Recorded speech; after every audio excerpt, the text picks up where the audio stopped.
모세는 이스라엘 자손에 온 회중을 모으고 하나님께서 그들에게 명령하신 말씀을 전했습니다. 하나님께서 명령하신 모든 말씀을 들은 회중들은 모세 앞에서 물러갔습니다. 하나님의 말씀을 들었을 때 사람들의 반응은 여러 가지로 나타나게 되죠. 그 말씀을 마음에 깊이 새기고 그 말씀대로 순종하기로 결단하는 사람도 있을 것이고, 말씀을 듣기는 들었지만 부담이 되어서 망설이고 주저하는 사람들도 있었을 것이고, 또 어떤 사람들은 나와는 상관없는 말씀이니까 신경 쓰지 말자 이렇게 생각하고 무시하는 사람들도 있었을 것입니다. 하나님은 어떤 사람들을 통하여 자신의 뜻을 이루시는가? 하나님의 말씀을 듣고 믿음으로 반응하는 사람들을 사용하신다는 것입니다. 모세를 통하여 하나님의 명령을 들은 이스라엘 자손들 가운데 21절에 보니까 마음이 감동된 모든 자와 자원하는 모든 자가 왔다고 되어 있습니다. 이 말은 그들이 하나님의 명령에 믿음으로 반응하여 순종했다는 것이죠. 오늘 본문에 보면 마음이라는 단어가 여러 차례 반복해서 나옵니다. 마음에 원하는 사람,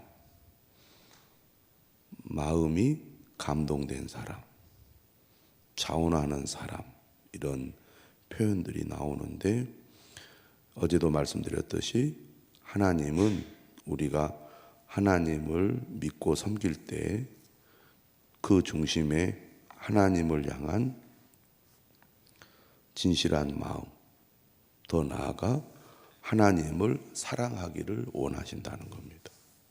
십계명에도 나를 사랑하고 나의 계명을 지키는 자에게는 천대에 이르러 복을 주시겠다고 분명히 말씀하고 있습니다.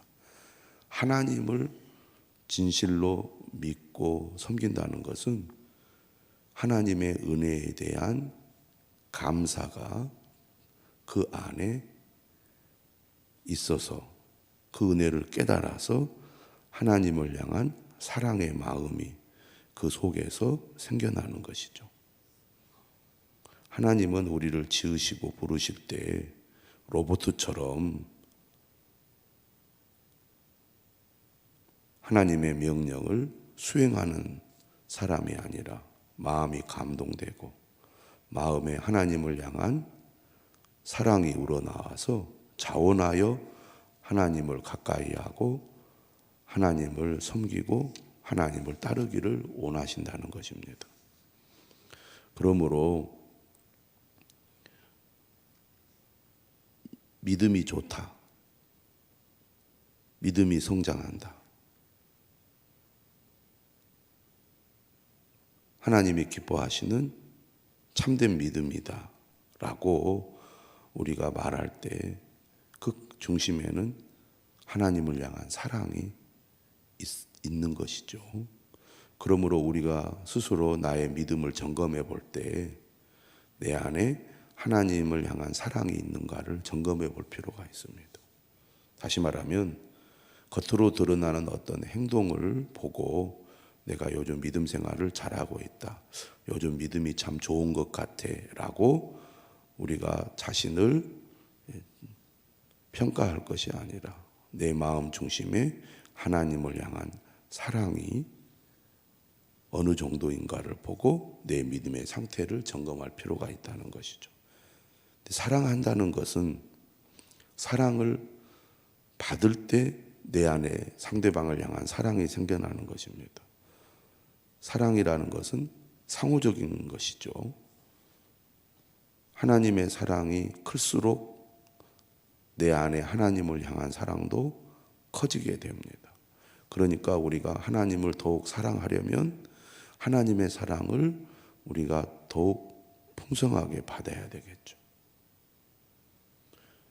하나님의 사랑을 받으려면 하나님 앞으로 더 가까이 나아가야 합니다. 하나님의 말씀을 더 귀 기울여 듣고 우리를 향한 하나님의 사랑의 말씀을 통하여 내 안에 하나님의 사랑이 더욱 풍성해지도록 해야 될 것입니다.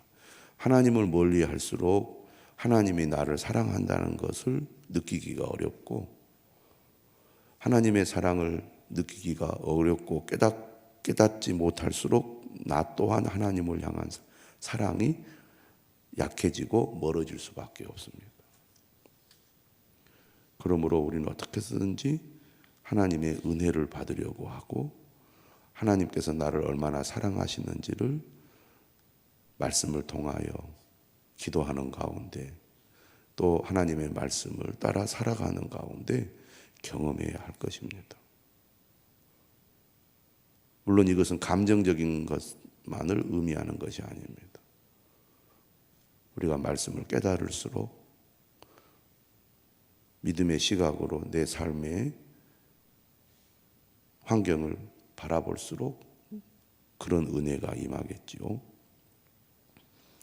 하나님의 사랑을 받는 것, 이것이 내 안에 사랑이 더욱 커져가는 비결일 겁니다. 또 한 가지, 사랑을 받을 때 내 안에 사랑이 일어나지만 내가 상대방을 향해 사랑을 줄수록 내 안에 상대방을 향한 사랑도 더 커지게 됩니다. 하나님을 향한 사랑도 마찬가지죠.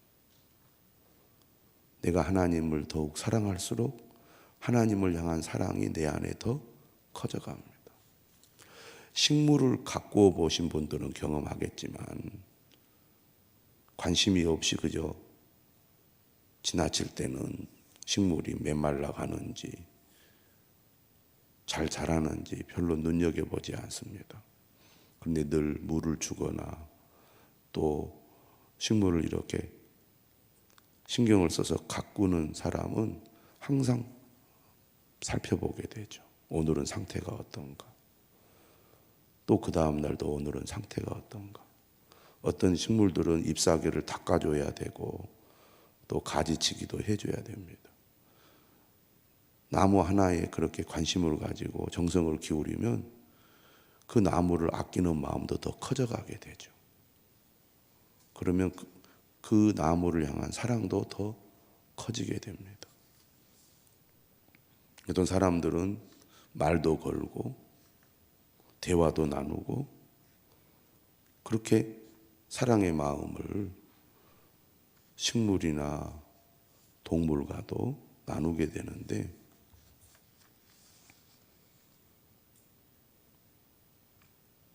그러한 사랑은 사랑을 줄 때 더 커져가는 것이죠.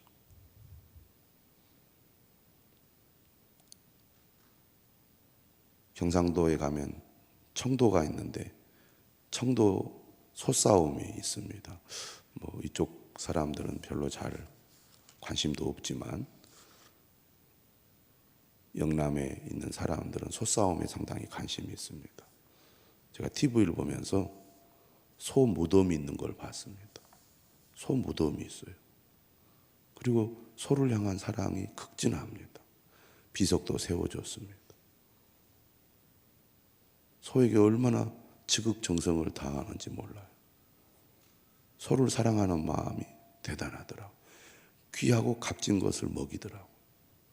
소싸움에 나가는 소를 싸움하는 소로 만드니까 소를 거칠게 다룰 것 같지만 가족이나 자식보다 더 사랑한 듯이 그 사랑을 베푸는 것을 보았습니다. 사랑은 줄 때 더 커져가는 것 같아요. 하나님을 향한 사랑도 그렇습니다. 받기만 하면 받기만 하면 사랑이 깊어지기가 어렵고요. 받은 만큼 또 나도 상대방을 사랑할 때 사랑의 관계가 깊어지고, 그것이 진실한 믿음의 모습이라는 겁니다. 하나님은 그 원리를 잘 아셨기 때문에 이스라엘 자손들을 향하여 그들이 가지고 있는 소중한 것을 하나님을 위해 드리라고 하나님께서 요구하고 있습니다. 이 하나님의 말씀에 사람들이 믿음으로 반응하는데 마음이 감동된 자는 한 사람도 예외가 없었고 자원하는 사람들도 한 사람도 예외가 없었습니다. 내가 안 해도 다른 사람이 하겠지가 아니었던 것이죠. 물론 이 가운데는 관심이 없는 사람, 또 하나님의 명령에 순종하겠다는 생각이 없는 사람들도 있었겠죠. 그런 사람들은 참여하지 않았을 겁니다. 하지만 마음이 감동된 사람은 모두가 다, 자원하는 마음이 있는 사람은 모두가 다 빠짐없이 회막을 짓기 위하여 그 속에서 쓸 모든 것을 위하여, 거룩한 옷을 위하여 예물을 가져다가 여호와께 드렸습니다. 자, 이 말은 하나님께서 명령하신 것을 그들이 온전히 순종했다는 겁니다. 하나님의 명령을 부분적으로 따르게 되면 성막을 지을 수 없었을 것입니다. 하나님이 요구하신 것은 반드시 필요한 것이었고, 하나님이 요구하신 것을 몇 가지라도 빼뜨렸다면 성막을 짓는데 차질을 빚었을 것이고, 거룩한 옷, 제사장 의복을 짓는데도 차질이 생겼을 것입니다. 마음이 감동된 모든 자와 자원하는 모든 자가 드린 예물은 하나님께서 명령하신 모든 목록들을 전부 다 포함한 것이었고, 그것을 그들이 수행함으로써 성막 건설과 또 예복 제작에 필요한 모든 준비를 갖출 수가 있었습니다.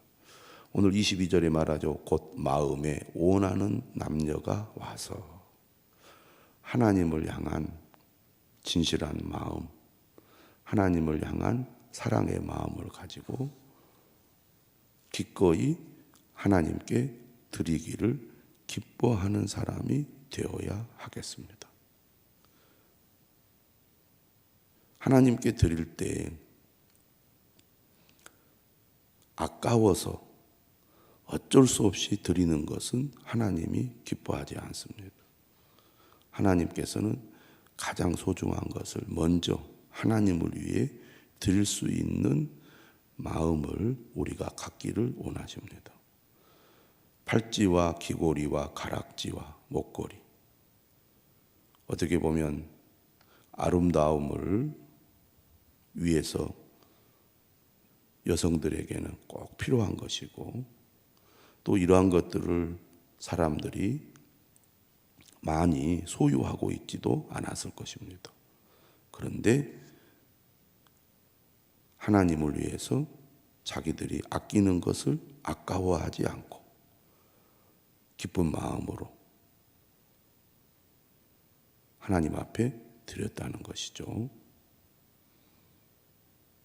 또 23절에도 보면은 청색, 자색, 홍색 실과 가는 배실과 염소털과 붉은 물들인 순양의 가죽과 해달의 가죽이 있는 자도 가져왔습니다.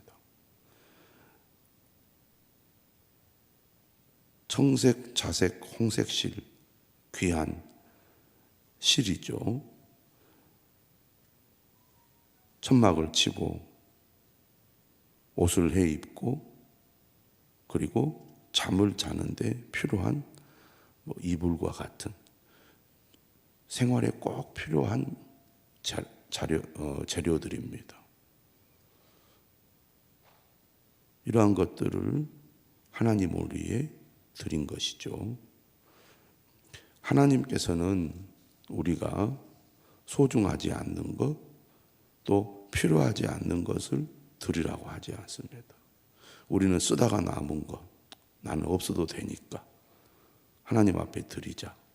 하나님은 그러한 것들을 우리에게 원하지 않습니다. 내게 꼭 필요하고 소중한 것이지만 하나님 나라를 위해 필요한 것들을 드리기를 원하시죠. 다시 말하면 하나님께 드리는 것은 기본적으로 희생을 전제로 합니다. 다시 말하면 하나님께 드리기 때문에 내가 조금 절제해야 되고 내가 조금 부족함을 느끼게 된다는 것이죠.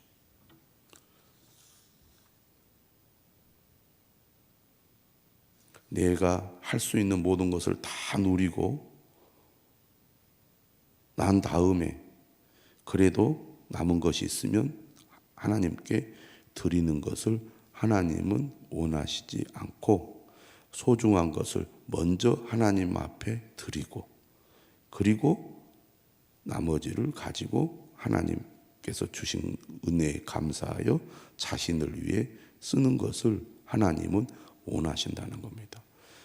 진정한 믿음이란 하나님이 우리의 삶에 먼저가 되어야 한다는 거죠. 그러한 신앙이 있는 사람이 하나님 앞에 기쁨으로 드릴 수 있습니다. 그런 훈련이 우리에게 필요하다는 겁니다. 그런 훈련이 잘 되지 않는 사람은 먼저 내게 필요한 것이 무엇이지? 라고 생각하고 그것을 먼저 계산하다 보면 남은 것은 없게 마련입니다. 그렇게 넉넉한 사람이 얼마나 있겠습니까? 또 사람의 욕심은 끝이 없기 때문에 자신이 하고 싶은 것, 해야 될 것들은 항상 많고 내가 소유한 것은 항상 부족할 수밖에 없거든요. 내가 좀 더 여유가 생기고 또 내 형편이 더 나아지면 그때 내가 하나님을 위해서 충분히 드리고 헌신해야 되겠다. 이렇게 생각하는 분들은 그럴 기회를 얻기가 어려울 겁니다. 그런데 우리가 한정된 자원 가운데서도 먼저 하나님을 위해 드리고 나머지를 내가 잘 규모 있게 사용하고 쓰겠다라고 하는 분들이 하나님 앞에 드릴 수가 있는 것이죠. 신앙은 그 훈련이 되어야 합니다. 첫 열매가 바로 그런 신앙이라고 할 수 있겠죠. 먼저 하나님께 드리는 겁니다. 왜냐하면 하나님이 내게 주신 것이고 모든 것이 하나님의 은혜이기 때문에 하나님께 감사하고 그 믿음으로 하나님께 드린다는 것이거든요. 또 그런 삶의 훈련이 되어 있는 분들이나 그런 믿음의 삶을 실천하는 사람들이 경험하는 것은 뭡니까? 그렇게 했더니 하나님께서 내 삶의 필요를 채워주시고 공급해 주시더라는 것을 경험하게 된다는 겁니다. 이 믿음을 가지고 있어야 우리가 기쁨으로 그리고 감사함으로 최선을 다해 하나님께 드릴 수 있습니다. 어떤 사람들은 드리긴 드려야 되는데 형편이 어렵기도 하고 또 기쁨으로 감사함으로 드리고 싶은 그런 마음이 적다 보면 인색한 마음을 갖게 됩니다. 마치 세금을 내듯이 내기는 싫은데 최대한 적게 내려고 하거나 거의 안 내려고 하는 태도를 하나님 앞에 보이게 되는 거죠. 마치 집에 손님이 왔는데 아까우니까 밥을 공기에다가 설설설 담아서 많이 담은 것처럼 이렇게 대접하듯이 대접하는 사람이 있고 큰 공기에 가득 담아서 넘치도록 대접하는 사람이 있습니다. 물론 요즘은 밥은 많이 안 먹지만 예전 같으면 공기도 어떤 공기는 두께가 밑에 두께가 두꺼워가지고 겉으로 볼 때는 공기가 큰 것 같은데 밥은 실제로 많이 안 담겨져 있어서 남이 볼 때는 많은 것 같은데 실제로는 많지 않는 그런 경우들이 있지 않습니까? 우리가 상대방을 대접하고 섬길 때도 마음이 담겨져 있다는 것입니다. 하나님 앞에도 마찬가지라는 거죠. 우리가 하나님께 나아갈 때 자원하는 마음, 그리고 하나님을 향한 진정한 사랑을 가지고 하나님을 위해서 나를 희생하고 헌신하겠다는 자세로 먼저 하나님께 드리는 믿음을 우리가 가질 때 하나님께서 나와 함께 하시고 나의 필요를 공급하시며 나의 삶에 복을 주시는 은혜를 우리가 누리게 될 것입니다. 25절에 보면 마음이 슬기로운 모든 여인은 손수 실을 뺐습니다.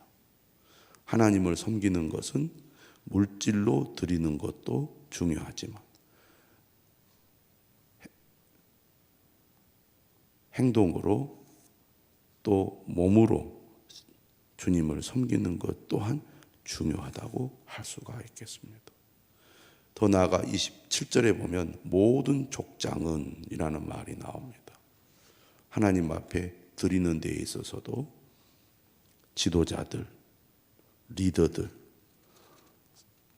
그리고 백성들을 섬기는 위치에 있는 사람들이 더 솔선수범하고 더 적극적으로 하나님 앞에 드려야 한다는 것을 잘 보여주고 있습니다. 내가 직분을 받아서 주님을 섬기는 은혜를 입었다면 거기에 대한 책임이 있어야 한다는 겁니다. 자신이 어떤 위치에 있고 어떤 역할을 해야 될지를 아는 사람이 진정한 리더고 지도자인 거죠. 29절입니다.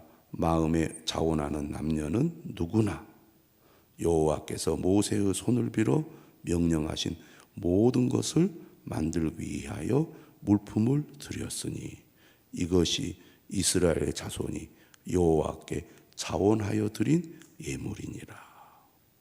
오늘 마지막 절은 자원한다는 말을 두 번이나 사용하고 있습니다. 하나님은 그의 백성들이 하나님의 뜻을 따라 그의 명령에 순종하기를 원하십니다. 하지만 하나님이 진정으로 원하는 것은 자원하는 마음이죠. 이 말은 우리가 마음으로부터 우러나와 하나님의 뜻을 깨닫고 하나님을 사랑하는 마음으로 헌신하는 사람을 원하신다는 겁니다. 억지로 하기 싫어서 어쩔 수 없이 하는 것을 원하지 않는다는 겁니다. 하나님은 믿음의 사람을 원하는 것이죠. 우리가 믿음을 가지고 하나님께 나아가기를 원하신다는 것입니다.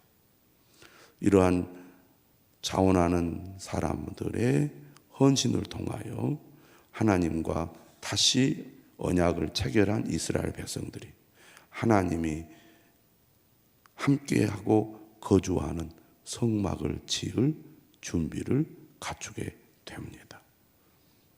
하나님께서는 이들의 믿음을 받으시고 이들을 통하여 하나님께서 그들과 함께 하실 것입니다. 오늘 우리도 이 믿음으로 하나님 앞에 나아갈 수 있기를 주님의 이름으로